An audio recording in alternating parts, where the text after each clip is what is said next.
So you've written, recorded, mixed and mastered your track. Don't forget these. Okay, so you woke up with an idea for an awesome TV cue.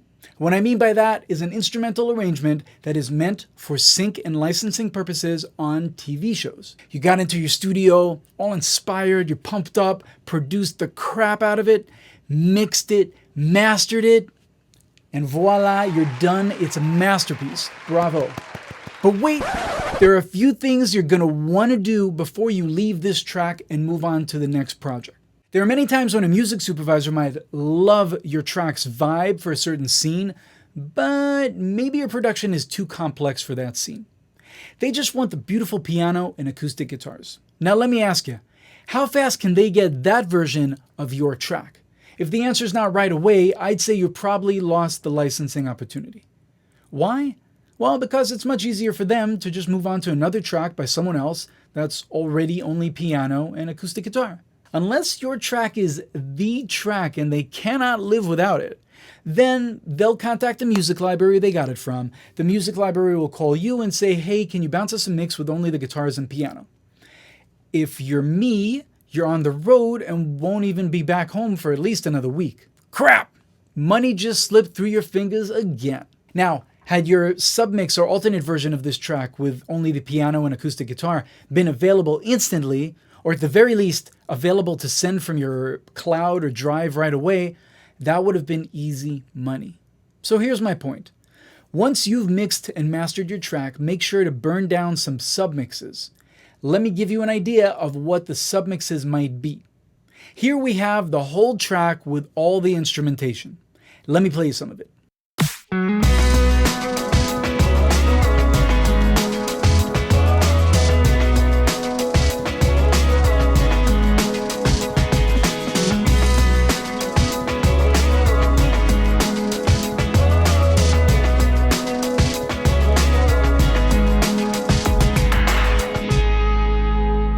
Okay, now I started making submixes.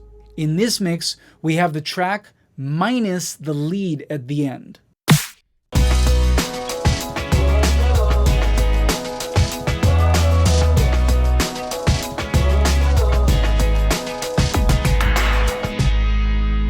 In this mix, we have the track without any drums.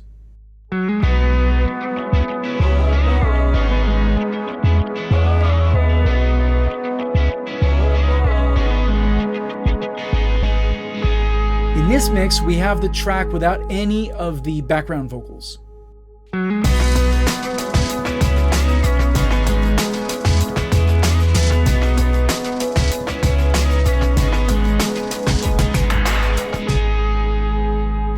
One submix the libraries always want is a drums and bass mix, since that works really well under dialogue in different scenes. Here's an example of that.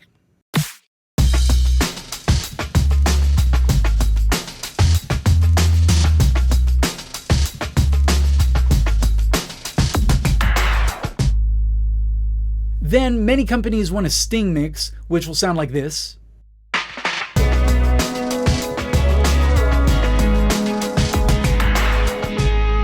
So basically that was like a 10-second version, 10 to 15-second version of my whole song. And many companies also ask for a 30-second submix that's made for commercials mainly. So they want that handy in order to be able to pitch it quickly for different commercial opportunities.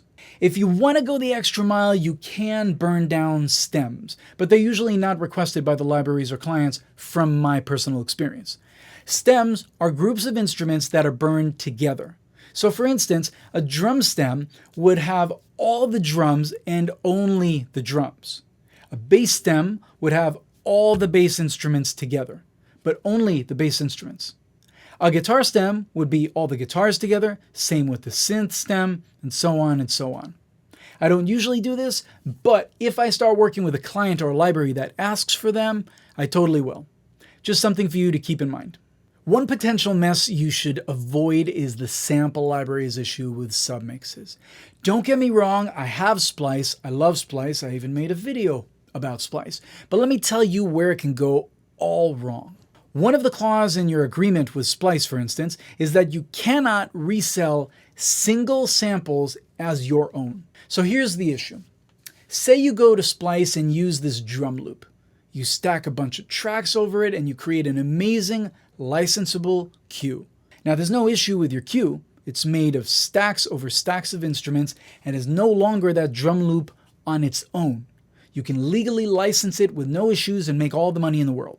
However, when you go to bounce a drums and bass mix, there's a certain part in your song that doesn't have any bass over it. And if you don't have a bass part over it, what does that leave you with? The drums alone. Now, if your drums and bass mix gets used, but the part that gets used happens to be without the bass, so just the drum loop, you're now in violation of your Splice agreement. I'm not saying you'll get in trouble, but if I were you, I'd avoid these scenarios. One way I do it is I always have multiple percussive elements together.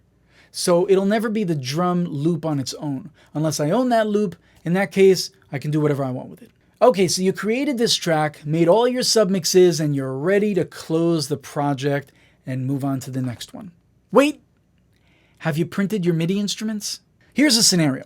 Your track gets picked up a few years later for some really big commercial, but they want to change a few things in the mix. They're about to pay you $100,000 for the license, and they just want the track so they can mix it themselves. You open the project and realize, oh crap, the synth sound that I chose, that main synth, where is it? I mean, the MIDI part's there, but the actual sound is gone.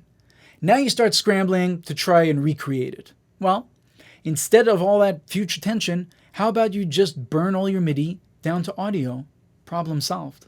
When I'm done burning all the submixes and stems if they're needed, I always go and burn all the MIDI to audio so I never have to worry about it again. I still keep the MIDI parts in case I want to change things around for one thing or another, but I never really have to worry about it again. The last thing I do, well actually I do it while I'm burning down these submixes, is I make sure to catalog my new creation in Composer Catalog software. I'm sure there are many ways out there for composers to keep track of their songs. The best one I've found is Composer Catalog. In here, you can put all the info you want about all your tracks and songs. It's a way to keep everything in order when you have hundreds and thousands of tracks out there in the universe. I can always go back to a song that I wrote, say, 10 years ago and see who did what on it, what the BPM is, lyric sheets, what libraries it's already in, and under what titles. Stuff like that makes life real easy. By the way, if you're into it, I have a special link for you guys in the description for a discounted copy of Composer Catalog. It'll be live until December 1st, 2021. Now that I have all the mixes and I've printed out all the MIDI to audio and put all the info into Composer Catalog, time to move on to another track. I hope this video helped you out. As usual, please like, sub, and comment, and I'll catch you next time.